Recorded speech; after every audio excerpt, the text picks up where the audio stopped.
It's the NFL's greatest season ever on home video. We've taken the best of the best to bring you NFL football that'll grab your gut and cling to your memory. It's like the greatest to the third power. 3 volumes of NFL's greatest ever videos packed in one full-strength gift set. The plays, the players, and the game. This collection, hosted by Steve Sabol, offers the greatest catches, throws, tackles, players, performances, and much more. How much greatness can you handle? Team, nice concept, in life and on the field. The ones you stick by. Here are all the moments you most want to remember from the '94 season. 28 NFL teams, 28 NFL team videos, plus 2 expansion teams. Hi there. We're all a little nosy. Football's a vocal game. And we don't mean play-by-play commentary. And just what is it that the players are shouting at each other? Hey, baby! We're gonna be here all day, baby! Intimidation can be more than physical. Words push their weight around, on and off the field. We've grabbed the choicest sound bites so you can experience football as you've never heard it before. In NFL Turf Talk, the 100 greatest sound bites of the NFL. This isn't college. You're not at a home conference. I understand. This is NFL, which stands for not for long when you make them calls. I'll be selling groceries. This is 50 minutes of impact, the pure muscle of the game. Schwarzenegger saving the universe. Hey, you tackle problems every day. It feels good to watch someone else do the impossible for a change. It's NFL's 100 greatest tackles. This is going to be the high point of the season. Nothing comes near it, and you'll want to see it again. Superheroes, superpowered. Coming in February on video, Super Bowl 30. You know when good just doesn't come near it, and great is only halfway there. We're talking the greatest. Be sure to own the greatest season ever on home video from Polygram Video and NFL Films. Who said it couldn't be done? NFL Quarterback Club 96 sacks the competition with a full roster of gridiron features. Choose from over 800 plays, 3 gameplay modes, NFL play, practice mode, and simulation, custom team and player options. But NFL QB Club doesn't stop there. The top quarterbacks in the game take the field armed with authentic signature plays, 80 yards of viewable field, and new skill moves like the up and over dive. So if you want football, real NFL football, join the club. NFL Quarterback Club 96 from Acclaim. Get ready to kick some butt.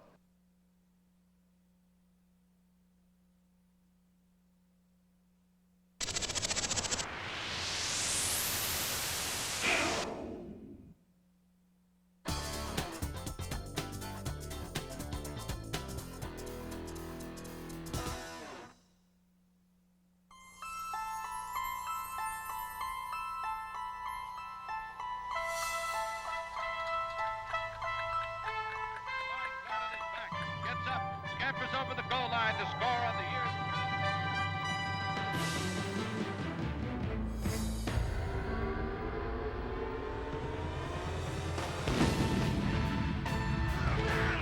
We're gonna be here all day, baby!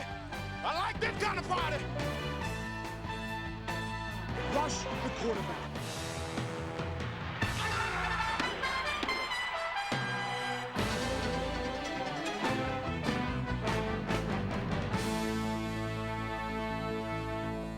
Hi, I'm Steve Sabol of NFL Films, and welcome to the NFL's Greatest Ever series. Now, this is a 3-part video collection, and we'll present the very best of the first 75 years of the National Football League. Now, we spent 2 years researching our film library for this and deciding what should make the final cut. Well, boy, I'll tell you, that wasn't easy. But also, that was half the fun. Now, in Volume 1, we'll take a look at the greatest plays. We'll present a series of top 10 lists in the following categories: catches, tackles, returns, interceptions, and throws. And we'll take a special look at the greatest touchdown in NFL history. So let's get started with one of my favorite categories. Here now are the top 10 catches in NFL history.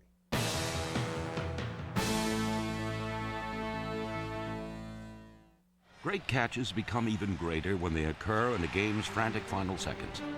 And when it comes to putting receivers in position for greatness, John Elway has few equals. Again, Elway being rushed. Quick pass. Caught by Vance Johnson.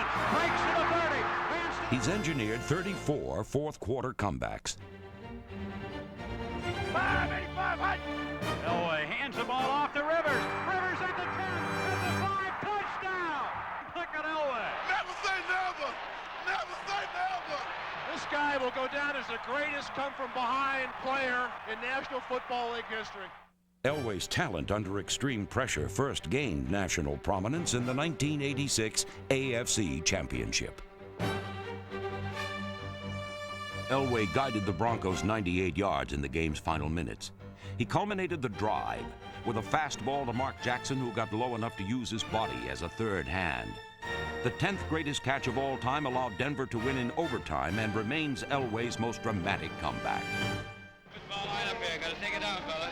You'd need a program to find Max McGee in Super Bowl I. He wasn't scheduled to play at all, but fate intervened. When Boyd Dollar was injured, head coach Vince Lombardi called on McGee. And he scored Green Bay's first touchdown with the 9th greatest catch of all time. Despite catching only 4 passes during the regular season, McGee displayed amazing dexterity. Green Bay won, and McGee's hangover from staying out too late the night before suddenly didn't feel so bad. Strange events occur when teams need a score on the last play of a game. Often, they throw it up and pray for a miracle. He is going long down the near sideline. It's going to be a jump ball, and it is pulled down by Billy Johnson. Johnson inside the 10, 5. He is down. He is. Give it to him. He's in. Touchdown, Atlanta. 9 seconds. We overload. 3 to the right. Trips are on the right. We're going Hail Mary. There goes Tolliver. A long, high pass. Down in the corner, batted. Twice the Falcons have beaten the 49ers with a wing and a prayer, which is kind of ironic when you consider San Francisco invented this type of pass. The 49ers had a receiver named R.C. Owens, who could out-jump almost any defender. In 1957, Y.A. Tittle used this pass, the alley-oop, to beat the Lions 35-31, the 8th greatest catch of all time. 23 years later, the Vikings used a different version of the alley-oop. They called it Squadron Right. Ahmad Rashad pulled it in to win the 1980 NFC Central Division. But the most famous wing and a prayer belongs to the Cowboys. Their Hail Mary to Drew Pearson beat the Vikings in a 1975 NFC playoff game. Well, the Cowboys need a miracle. Roger takes the snap, pumps it once. He's going long. Down the near sideline for Drew Pearson. Pearson makes the catch at the 5. Touchdown! Staubach hit Pearson on a 50-yard touchdown. Would you believe it? The old saying, great players make the great plays, is especially evident in big games. In Super Bowl X, Lynn Swann vowed to catch the first pass thrown his way. In Super Bowl XIV, John Stallworth made a state-of-the-art over-the-shoulder catch. Downfield, there goes Stallworth. He pulls it in at the 30, the 20, the 10, the 5. And in a 1977 AFC playoff, Dave Casper's concentration never wavered. It's common for a receiver to slow down while locating a deep pass, but during the ghost to the post, Casper never broke stride.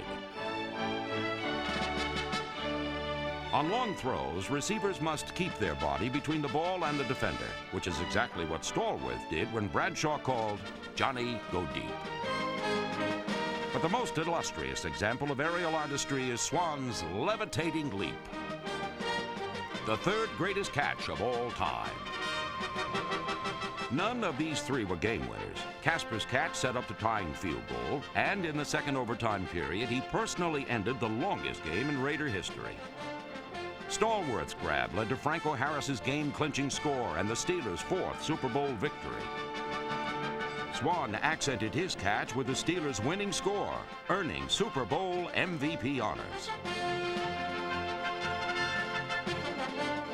Pittsburgh was the team of the 70s, thanks in part to the Raiders, who ended the Miami dynasty in a 1974 AFC playoff. You'll never see a better game than this one, ladies and gentlemen. I'm sure you'll agree. There he is, fading, looking. He's under the gun. He's shot, he throws. It is!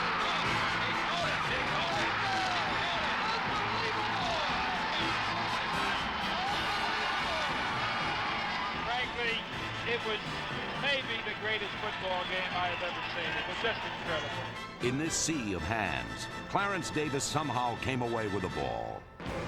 While the second greatest catch of all time ended one dynasty, the greatest catch of all time launched another. In the fourth quarter of the 1981 NFC Championship, San Francisco trailed America's team, but the 49ers were blossoming into champions. They mixed high percentage passes with an unexpected run, edging ever closer to their date with destiny. For the first time in their careers, Joe Montana and Dwight Clark started every game in 1981. This final drive helped them come of age. As the 49ers neared the goal line, Montana floated a pass to Freddie Solomon. Head coach Bill Walsh wanted only decisive throws. Tell Freddie to split about 6 or 7 yards on this thing, and then get us up that field, and you watch that safety, okay? So fasten your seatbelts now. We've got turbulence and plenty of it here at Candlestick Park. The season, the outcome of a Super Bowl berth hangs in the balance. Montana rolling out the right, looking toward the end zone, throwing under pressure, throws it fast. Caught by Clark. Not a touchdown. Dwight Clark has it. It's a touchdown. The game-winning score is simply known as the catch. Montana waited until his receiver became open and then threw the ball where it couldn't be intercepted. Clark displayed textbook perfect form, shaping his hands into a triangle, drawing the greatest catch of all time down with his fingertips.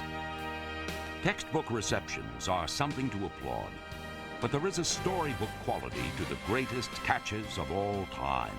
They're larger than life and linger forever in our memory. Vince Lombardi described tackling this way. When a guy has just robbed your house and is running down the street with everything you own and you're trying to stop him, that's what tackling is. Well, now that we know what tackling is, let's count down the top 10 in NFL history.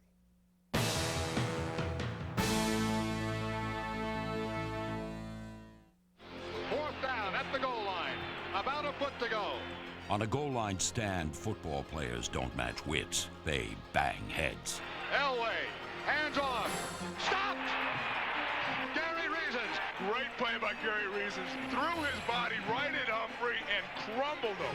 Gary Reason saved the Giants' late season win in Denver, and they soon clinched the NFC East by the margin of that one game. In Super Bowl 16, the 49ers led 20-0 at the half. The Bengals had closed it to 20-7, and later in the third quarter had the ball third and goal, inches from cutting the Niner lead to just 6.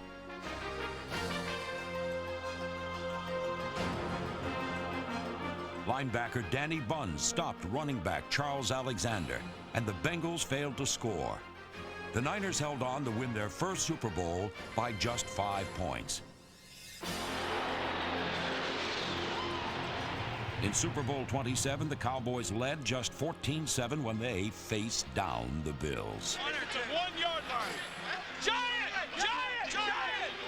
Third down and goal, less than a yard. And the handoff and a bang at the goal line. And he's pushed back. He didn't get in. Oh, my goodness. The Cowboys have turned them back. Kenny Norton makes a huge hit. He makes the play. Lead blocker Carwell Gardner took out Dixon Edwards, opening a huge hole. But Ken Norton closed it on Kenneth Davis instantly. Dallas held and went on to rout Buffalo 52-17. Great tackles aren't always feats of strength. Washington Redskins cornerback Darrell Green proved that there is power in speed when he caught Cowboy gamebreaker Tony Dorsett from behind.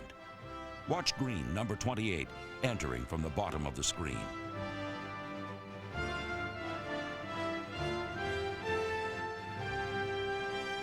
Green ran with the winds of change at his back, signaling the end of the era when offensive players like Dorsett were the fastest men on the field.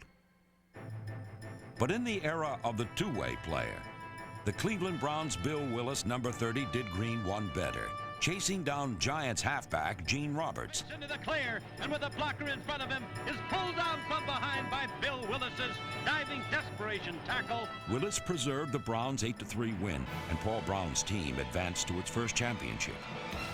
On such plays, our dynasties begun, like the tackle made by the 49ers rookie cornerback Eric Wright in the game better remembered for the catch.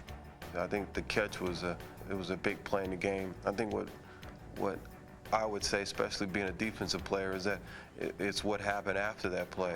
I think Eric Wright making the play to save the game, to pull down Drew Pearson, to keep them out of field goal range. Without Wright's tackle, the catch might have been just another pass completion. But the 49ers won the game, and 2 weeks later, their first Super Bowl. History could have definitely been different if Eric doesn't make that play. Sometimes personal history makes a tackle great, and it made Steve Largent the only offensive player to make the list of the NFL's 10 greatest tackles. On opening day 1988, Largent was knocked out of the game on an illegal hit by Denver's Mike Harden, for which Harden was fined by the league. But real justice would come later that season, when Steve Largent showed that when it comes to tackling, an ounce of vengeance is worth a pound of experience. The end zone, 2 yards deep, will run it out, takes it up to the 10, 15, out to the 20, he's on his feet. Boy, Largent, the ball comes loose, the Seahawks may get it back. I mean, Largent just unloaded on Mike Harden. Holy smoke, what a play. Steve will want to put that over his mantle, right on the fireplace. That's better than any touchdown catch he's ever made, right there. In 1966, the Baltimore Colts were all that stood between the Green Bay Packers and the playoffs. Trailing by 4 in the closing moments, Johnny Unitas led the Colts to the 15-yard line. Then came number 87 Willie Davis and what was called the $1 Million Fumble. The Packer dynasty marched on to win Super Bowl I.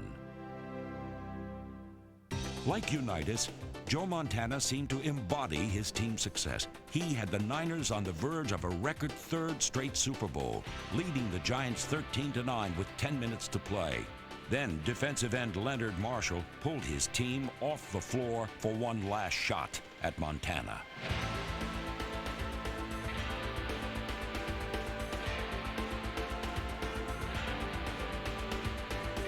The impact of Marshall's tackle forced Montana out of the game, and the 49ers made only one first down the rest of the way. Marshall's sack led to one field goal. Later, he watched Matt Barr attempt the game winner with 4 seconds left. 20 a distance. It is good! Good! And the Giants are going to Tampa Bay. It's over for the three-peats. They have ended the reign of the San Francisco 49ers. Hey, Joe, are you still using that greasy kid stuff on your hair? In 1960, Frank Gifford was the NFL's glamour boy. Late that season, he would run into a man of distinctly different grooming habits. The clock is running down. It's about 1.5 minutes to play in the game. Gifford swings out of the backfield, comes down the field, across, down and in. They're dangerous. That's like a Volkswagen going down a one-way street, and a Mack truck is coming the opposite way. Frank Gifford caught the ball underneath of Bednarik, and he was trying to get to the sideline to stop the clock. Well, he got stopped. I mean, he got hit. Bednarik hit him, and he just leveled Frank. I mean, Frank was level and knocked him cold, of course. And Frank missed a whole year of football the following season. That's how hard he got hit. I thought Bednarik killed him. His head snapped. He went backwards, and the ball flew in the air. And there it was. Chuck Weber fell on it. I knew the game was over. I had no idea where Frank Gifford was, and then when I saw him recover the ball and I turned around, and then simultaneously I was with a gesture like this, standing over him, and I said these exact words, "This effing game is over." And it would appear by the picture that I'm gloating over him. I wasn't gloating over him. I had no idea that he was there. And so Chuck Bednarik celebrated the tackle that saved a 17-10 win, the turning point on the Eagles' road to the 1960 World Championship. Today, we celebrate it as the greatest tackle in NFL history. Historically, the great kick return men of the NFL have been relegated to the margins of the record book. In fact, it wasn't until 1977 that a kick return specialist was even named to the All-Pro team. But we've decided to give these game breakers a deserved break. Here are the top 10 greatest returns in NFL history.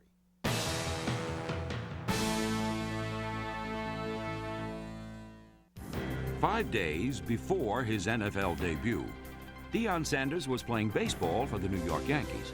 But by Sunday, Deion had traded spikes for hikes and became the first man to hit a home run and return a punt for a touchdown in the same week. Deion drifts to the left, takes it on to 32, dropped it. Picked it up, one man missed him, another man missed him. Now he's going wide off to the right. Deion to the 25, to the 30, to the 35, the 40, the 45, the 50, the 45, the 40. My God, Deion Sanders is going to score! My God! Deion's fleet feet may have been an incredible first game, but the final game of 1947 goes it one better. With the Chicago Cardinals leading the Eagles 14-7, Hall of Famer Charlie Trippi ensured the Cardinals their only league title by becoming the first man to return a punt for a touchdown in a championship game.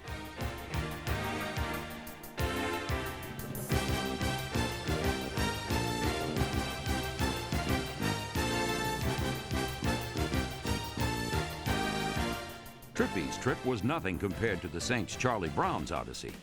Incredibly, 9 of the 11 opposing players get a piece of Brown, but none bring him down. Feel free to count along.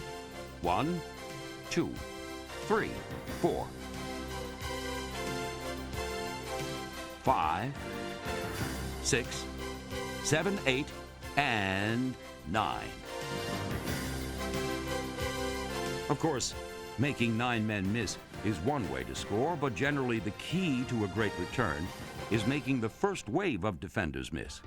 And that's exactly the tack the Packers' Walter Stanley took on Thanksgiving Day 1986. Walter Stanley at the 16-yard line to the 20. Come on, Walter, you got to get this way. Walter trying to go the other way. Hey, looky here, he is gone. 45, come on, He Walter. is gone. He's going. He's got to score for the Packers. No flags, and he has scored the touchdown, and the Packers lead with 41 seconds. Stanley's sprint was the game winner, which makes it hard to beat in terms of drama, but speed isn't always of the essence. Take the Steelers' Roy Jefferson's bold move into the heart of the Cardinals' kick coverage.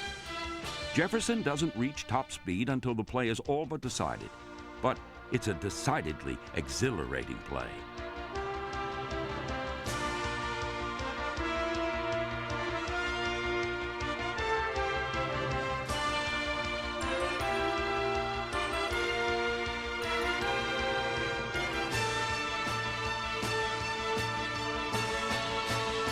The first man to specialize in kick returns was the 49ers' Abe Woodson.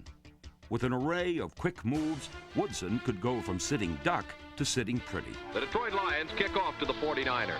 Abe Woodson has it on the 3-yard line. Woodson follows a wedge of blockers upfield, then goes into business on his own. Woodson, a former hurdles champion at Illinois, gets little practice as he leaps over a teammate on the fanciest kickoff return of the year.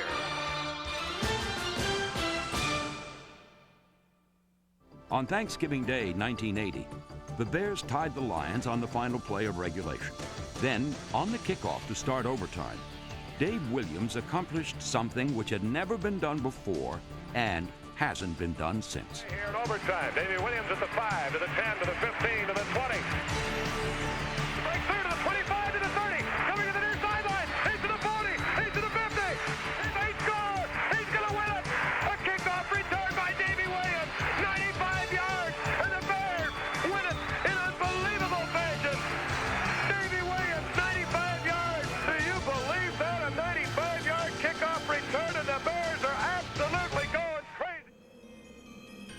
Well, I remember the game because it was very cold, and we were concerned about the weather, and I think the score was tied up. And I just remember getting the ball close to the sideline, and people may not believe this, but I had a punt return exactly like that in college, where I jumped over the guy, and basically that was it. But I just remember the excitement of it being the winning touchdown, and I think that's what every young kid dreams of. To the 45, far side 40, a seam to the 35, vaults a man to the 30, breaks it to the near side 25, watch out to the 20, near side, he's gone, touchdown, Washington Redskins. Darrell Green returns the punt, 50. That return is now part of the collective football memory, but the question is, was the hurdle planned? Oh, no. I mean, I maybe know a little bit, but I didn't know that. No, that's a reactionary kind of a thing, but it certainly felt good. Only momentarily, however, because most of us also remember that Green pulled a muscle on that play. Right then is when it was pulled, and as you can see on the film, I basically, as a medical guy, put direct pressure on it, and I was able to make it into the end zone. And thanks to his return, the Redskins not only went on to win that game, but kept on winning all the way through Super Bowl 22. The second greatest return, not surprisingly, belongs to the NFL's all-time punt returner. Get back, get back, get back, get back. Billy White Shoes Johnson. Get up, get up, get up. Hold it, hold He just kept running. You know, I stand on the sideline, every now and then I'd see him, hi Billy, and he'd come back over in a minute, he'd come back by. God, they couldn't touch him.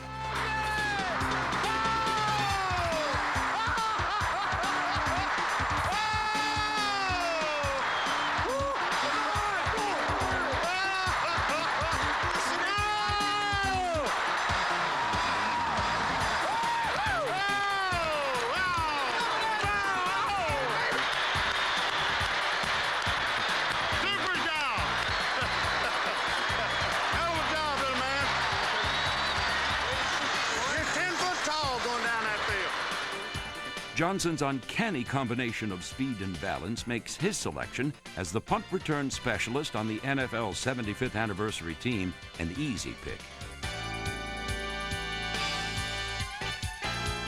And while his masterpiece is worth a second look, his is not the greatest return in NFL history.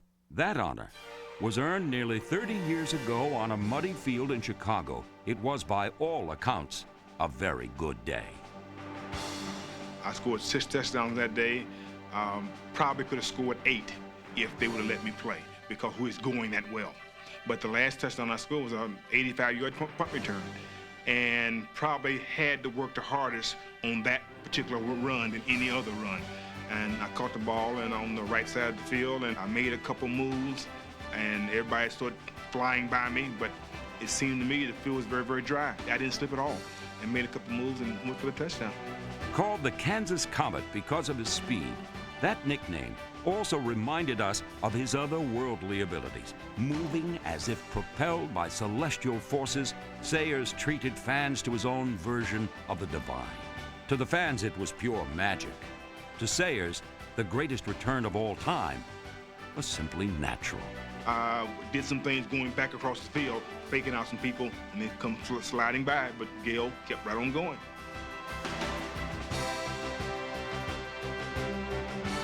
You don't teach that. You don't go out on the practice field and practice those moves.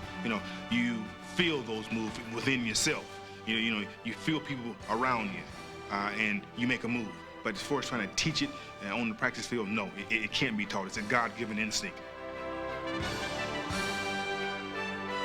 Number one, no question about it, mainly because it was on a very, very muddy field. And that due to things I did on that particular run, it took a little effort and took a little balance and some, whatever.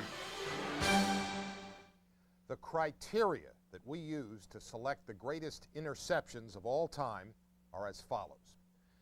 The significance it had in determining the outcome of the game. The significance of the game itself. Did it help a team get into the playoffs or advance in the playoffs? Was it returned for a touchdown? And finally, the sheer athletic brilliance of the interception and the return. We now present the 10 greatest interceptions in NFL history.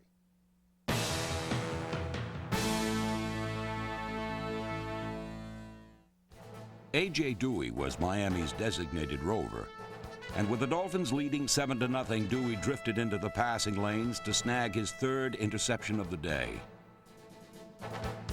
His 35-yard fourth-quarter touchdown clinched the 1982 AFC Championship for the Dolphins. In a 1974 divisional playoff, the Rams led by 3 points in the fourth quarter. The Redskins were in field goal range when Merlin Olsen deflected Sonny Jurgensen's pass, and it was picked off by Isaiah Robertson.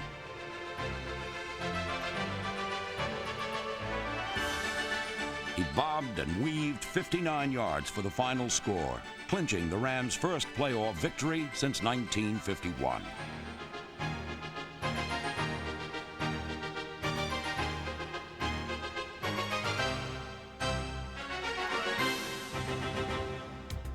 Minnesota led the Rams 17-13 in the 1976 NFC Championship.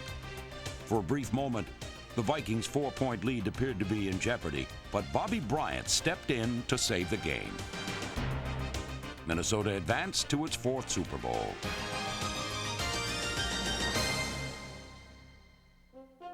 The 7th greatest interception of all time wasn't a game saver. It wasn't even in a playoff. Still, rookie Alvin Randolph's 94-yard interception return ranks as one of the best ever.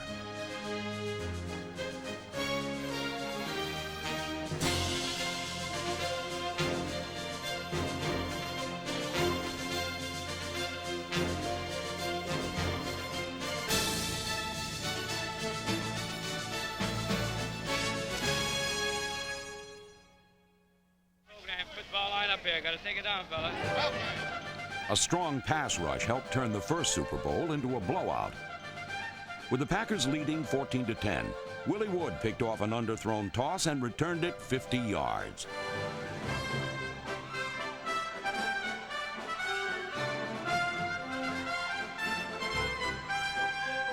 Wood made it to the 5, and from there the Packers scored the first of their 21 second-half points. The sloppiest Super Bowl ever played was ultimately decided by a less than perfectly executed play. In the final minute of a tie game, Mike Curtis intercepted a tipped pass and returned it to the 28-yard line. With 9 seconds left, the Colts kicked the winning field goal.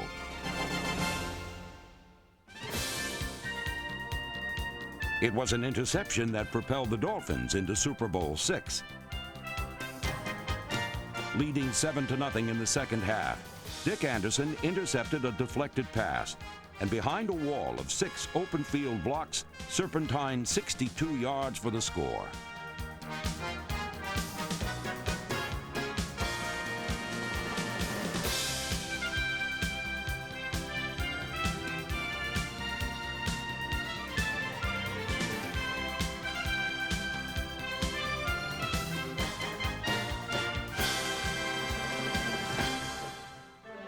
On 4th and goal from the 2, the Cowboys had one chance to tie the game, but a missed block made Don Meredith unload early. Tom Brown, a former pro baseball player, shagged the fly to secure the Packers' second straight championship title.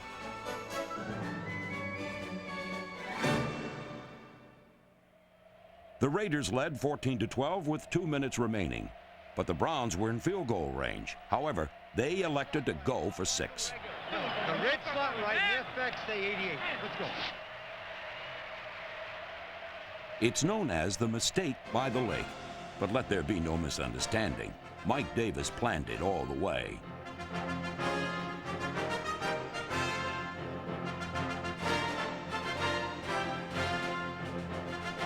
He trapped Brian Sipe into thinking Ozzie Newsome was open, and then closed in to make the play of a lifetime.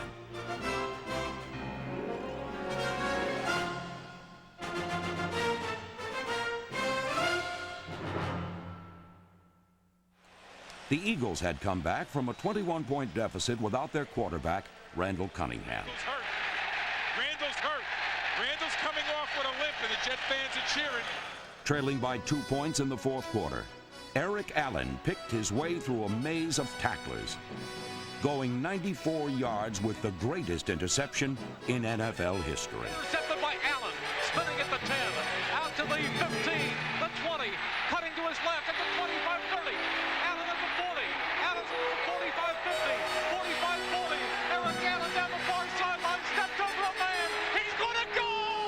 Eric Allen with the miraculous return of an interception. It was a play that almost never occurred. So after I catch the ball, I'm thinking to myself, I should get out of bounds because something's going to happen crazy. I look upfield and I see 2 Jet players like walking off the field like, oh, this guy's, he's going out of bounds.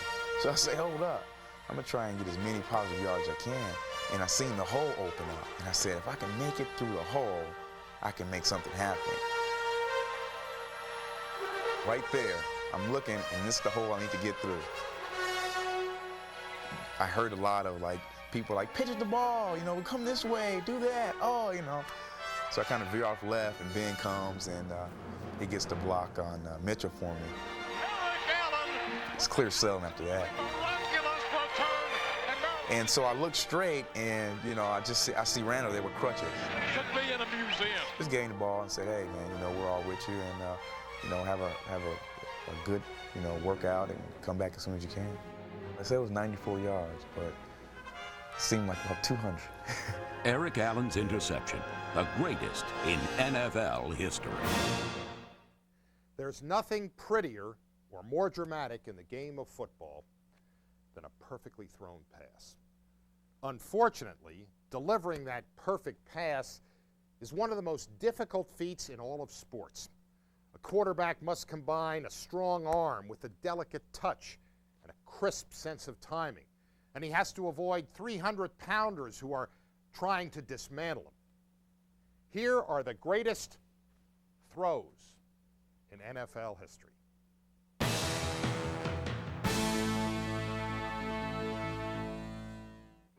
In 1990 against the Chiefs, Dave Craig was a beaten man. The Seahawk quarterback was sacked an NFL single-game record 7 times by Derek Thomas, but escaped Thomas's 8th sack on the game's final play. Gotta find a seam. He's back. Thomas is there. He slipped away from Thomas. Craig back, throws it. Caught in the end zone. Touchdown! Touchdown, Seahawks! It is caught in the end zone. The Seahawks are going to win the ball game. As Scansy got it. Unbelievable. The crowd absolutely nailed to the seat. And that's the last play of the game. Unbelievable. Craig's game winner was thrown under an intense rush and into heavy traffic. But in 1993, John Elway threw Seattle for a loop by making this escape seem effortless. Elway, here comes the blitz. He steps away from it and lets the pass go long.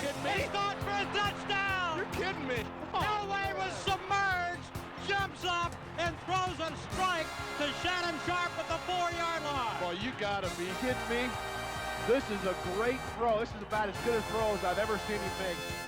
The greatest throw by a non-quarterback came by Giants Hall of Fame halfback Frank Gifford, who gave new meaning to jump-starting an offense.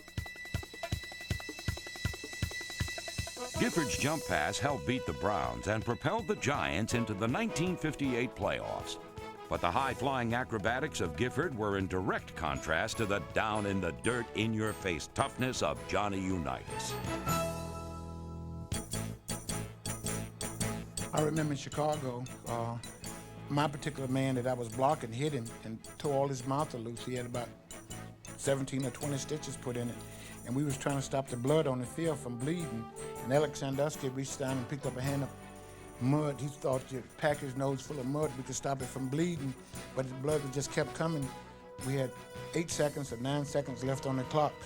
And I looked at him and I couldn't look him in the eyes, and I looked in the hole and he looked at me and said, "That's all right, baby," said, "We'll get him next time." Unitas played through the pain and found Lenny Moore for the game-winning score. But at least Unitas had a few minutes to recover from his injury. In 1988, Seattle's Kelly Stauffer completed a picture-perfect deep post on the same play that he stumbled and broke his nose in a collision with teammate Kurt Warner. Sargent motion back toward the formation. Stauffer stumbles as he goes back to pass, goes down, gets up, and now cranks up, throws a deep ball to Butler. He's got it. Touchdown, 3 Unlike Stauffer, when the Eagles' Pete Lisk lost his footing in 1971, he preferred to let fly by the seat of his pants.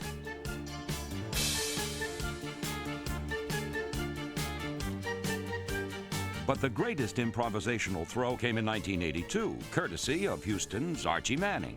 First to Casper, hit in the backfield. Now laterals back to Archie Manning. The ball is bouncing free. Archie has it. He's scrambling all the way back to the 20-yard line. No throw in history required quicker thinking or a more impressive underspin. He underhands it upfield. It's caught. Run throw at the 40 to the 50. He may score. No, he's caught from behind. He'll miss the first down by 1. In the 1969 AFL Championship in Oakland, the Chiefs faced a 3rd and 14 from their own 2-yard line midway through the third quarter. We knew that we couldn't give them too many more opportunities in our territory, so the 3rd and long situation was critical at that point of the ball game. We had to have it. 3rd down, I was looking, no, not just to get a couple of yards. I was trying to go for it all. Len Dawson's brilliant deep fade to Otis Taylor sustained the Chiefs' game-winning drive. It's a throw that you work on all the time in practice and hope that when you release that thing, you get the good release and you hope it's the right distance and you hope. There's a lot of hoping going on. The play helped propel the Chiefs to a Super Bowl title, and another look at the Raider coverage by George Atkinson and Willie Brown shows why it may be the most perfectly placed pass in history. That play was really significant because when we get down to it, it was the season, it was the championship, and the reason that we are all wearing these Super Bowl rings. The Jets may never have won a Super Bowl had it not been for a pass thrown by Joe Namath in the 1968 AFL Championship. Let's go! You gotta get it slow, offense! When Joe Namath threw a pass, he usually just kind of flicked it off his arm. You seldom saw a lot of body motion. He went back like a javelin thrower and threw this ball. As he threw it, knowing how far he was trying to throw it, I came right up out of my seat. I can't ever remember doing that. I mean, he really threw it. And we figured it out geometrically that he had to throw that ball at least 75 to 80 yards, considering where he was on one side of the field and where Maynard was on the other side of the field with the angle involved. Namath's launch into a gusting wind set up the game-winning touchdown and a trip to Super Bowl III, a game for which Namath may never have guaranteed victory had it not been for that throw. That pass from Namath to Maynard, I always thought defined the Jets of that era. I mean, it was the greatest pass play I've ever seen. It was the greatest pass up until the fourth quarter of Super Bowl X, when Terry Bradshaw read a Cowboys blitz, spotted Lynn Swann in single coverage with Mark Washington, and let fly with a game-winning throw. Bradshaw's 64-yard deep post soared more than 60 yards in the air, but Bradshaw never got a chance to admire it.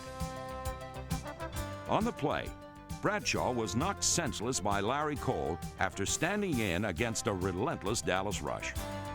D.D. Lewis had the great opportunity, and he cried the blues to me. He was saying, if I only had him. I had him in my grasp, I just missed him. But he did miss him. Terry stepped up in the pocket, and he got the ball away. It had all the elements of the toughest throws, coming under a heavy rush. A long pass placed perfectly over a receiver's shoulder, and, in the words of Sammy Baugh, the son of a was covered. And it made the Steelers champions, certainly easing the pain for Terry Bradshaw as he launched the greatest throw of all time. There's no time for a top 10 list of the greatest touchdowns ever because the #1 touchdown is just so special.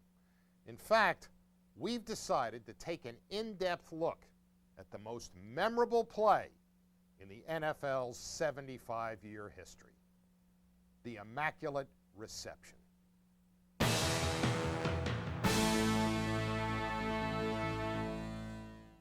Steeler fans had abandoned hope against Oakland in the '72 playoffs. What took place was the single greatest touchdown in NFL history. A miracle. The Immaculate Reception. The Oakland Raiders have taken a 7-6 lead in a tough football game, and this crowd is standing. 50,000 of them, seeing their team go behind by 1 point. Hang on to your hats. Here come the Steelers out of the huddle. It's down to one big play. 4th down and 10 yards to go.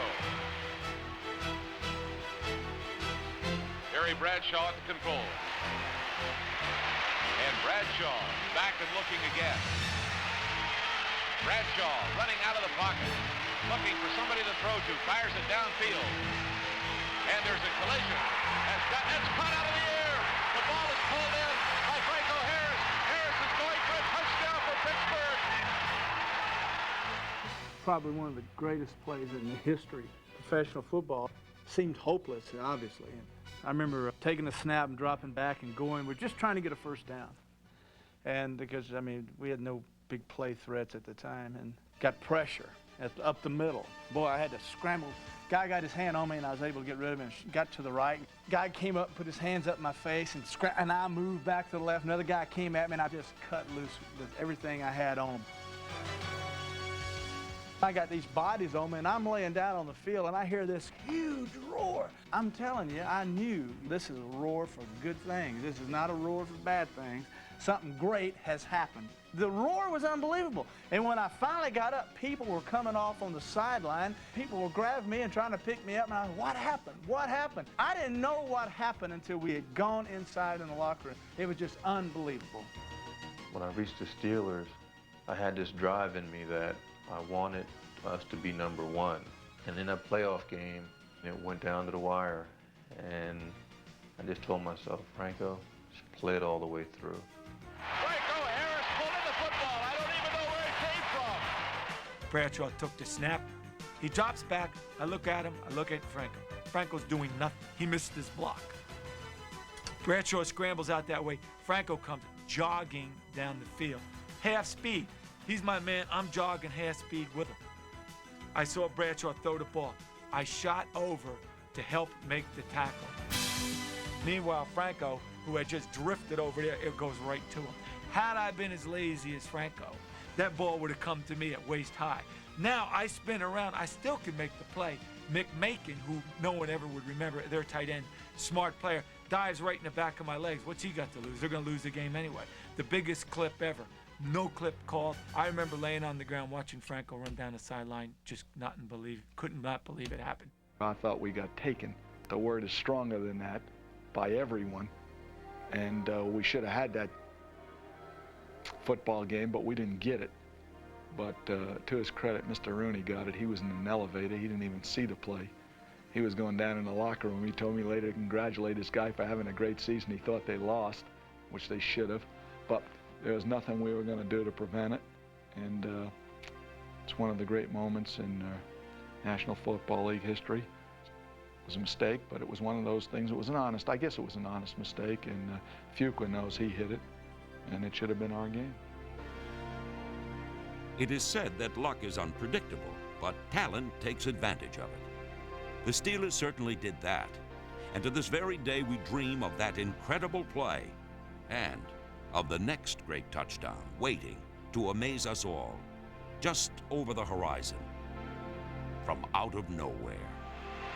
Out of nowhere came Franco Harris, riding a white stallion down the field, heading up Franco's Italian army, charging under the football and galloping off into the sunset. Well, that brings us to the end of Volume 1 of our three-part Greatest Ever series. I hope you'll join me for the second and third parts of our trilogy. In Volume 2, we'll recall the NFL's greatest players. And then in Volume 3, entitled The Game, we'll remember the greatest stories, the greatest feuds, the greatest single-game performances, and then we've got some miscellaneous fun facts that we couldn't figure out where to put, so we just put it in that volume. For NFL Films, I'm Steve Sabol.